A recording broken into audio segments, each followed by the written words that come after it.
Hey everyone, Dr. Frunkey here with a new knife consult for you. In front of us is the Benchmade Mini Loco.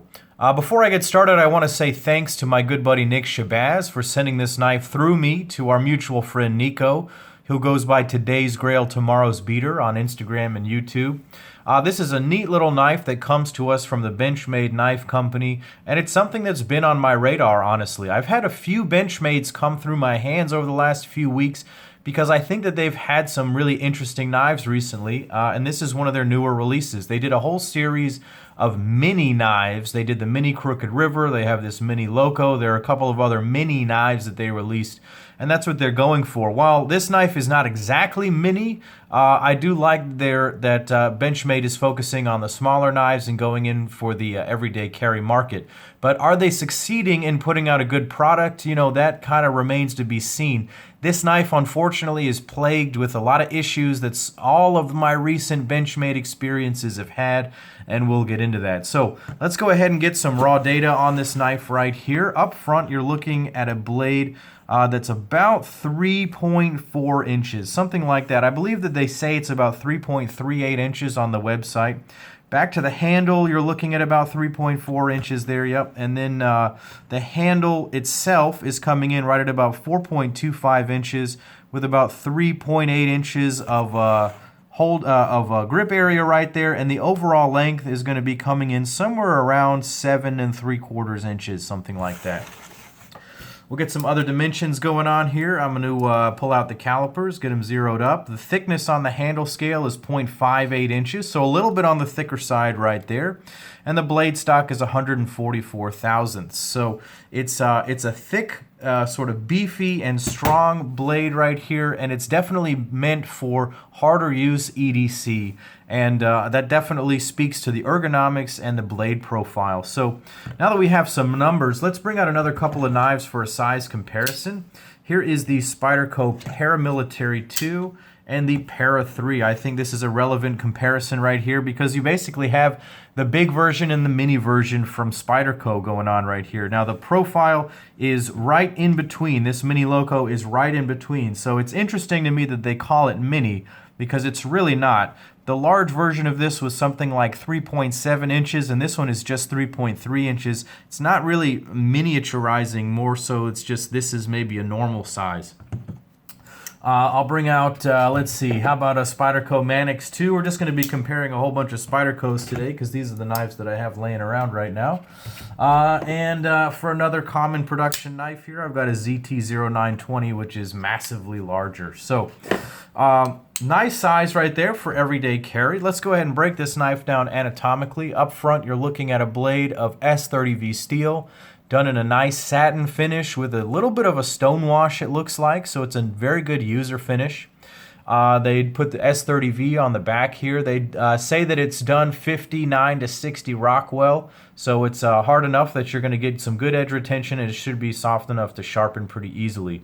I do like the harpoon swedge on there. I think it's a good looking blade.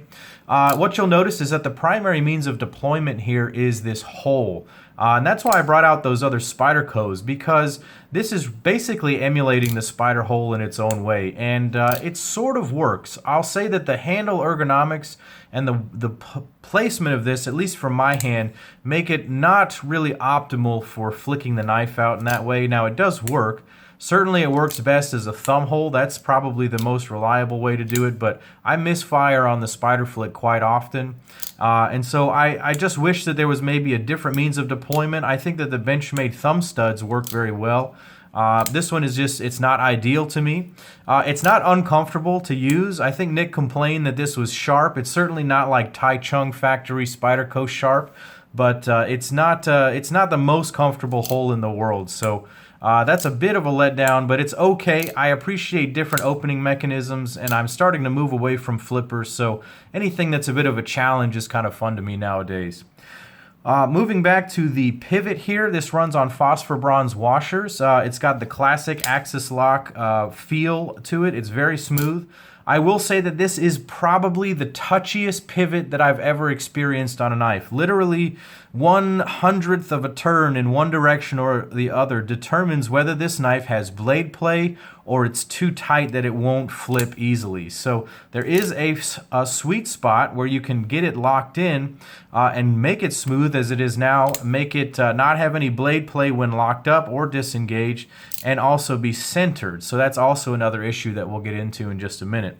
But very difficult pivot to navigate, and from what I understand, it came in bad adjustment, so just look out for that. Again, I think the basic recommendation on buying a Benchmade is find a local shop and go and handle 10 of them and pick out the best one, because a lot of them are coming in bad adjustment, and we'll get into that.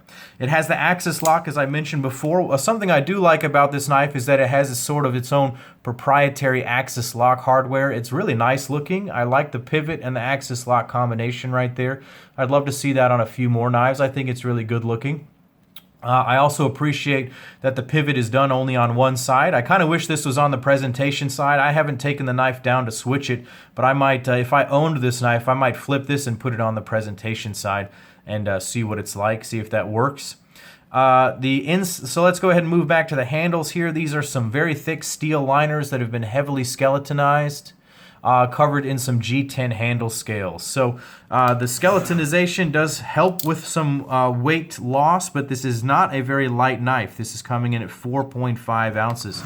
So for a 3.4-inch blade at 4.5 ounces, it's a little bit on the heavier side, but it's certainly not uncomfortable to carry. 4.5 ounces is a good weight for me. I can carry up to about 6 ounces comfortably. Even in scrub pants, if you're wearing jeans, it's almost no problem whatsoever. It's just something to be aware of. If you're looking for an ultra lightweight carry, this may not be your first choice. But the handles are actually quite comfortable here. It's got a very unusual shape to it. I'm going to set it down, and I'll just have you take a look at it. If I put the blade basically in a straight position and I bring out another knife, how about a North Arm Knives Skaha? This is a fairly classic shape. You can see that the handle on most knives are going to be rather straight in relation to the position of the blade. I'll bring out the PM2 as well. But what you can see is this downward curvature of the handle. And this is both a good thing and a bad thing in my opinion. While I think it's a little bit, it is fairly comfortable to hold the knife, it means that you really have to use this knife for very specific reasons. If you need a knife that you're going to be doing pull cuts with all day, this is going to be your knife because the blade is angulated downward.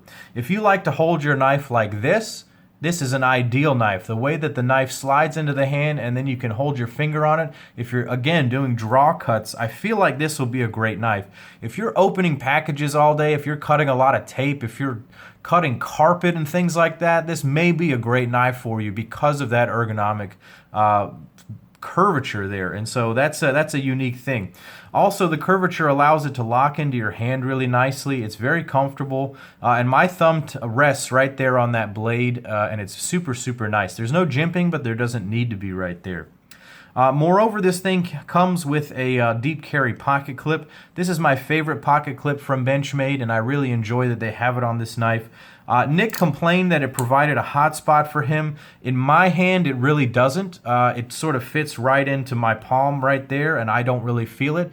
So ergonomically, that's going to vary from person to person. I have larger hands. I wear a size 8 sterile glove, so that's not really an issue for me on this particular knife.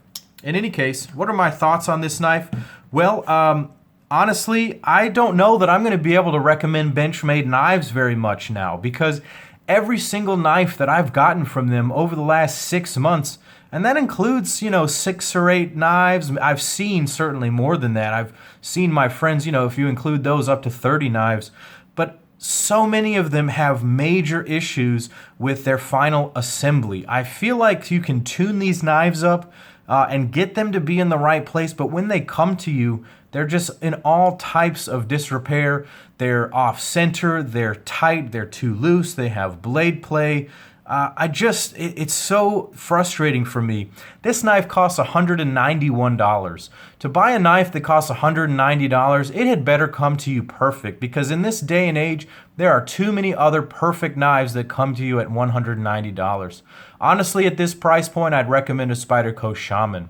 In any case, guys, tell me what you think of the Benchmade Mini Loco down below. Thanks for watching my video. Click like and subscribe to my YouTube channel here. Follow me on Instagram as Dr. Frunkey. And as always, guys, take care.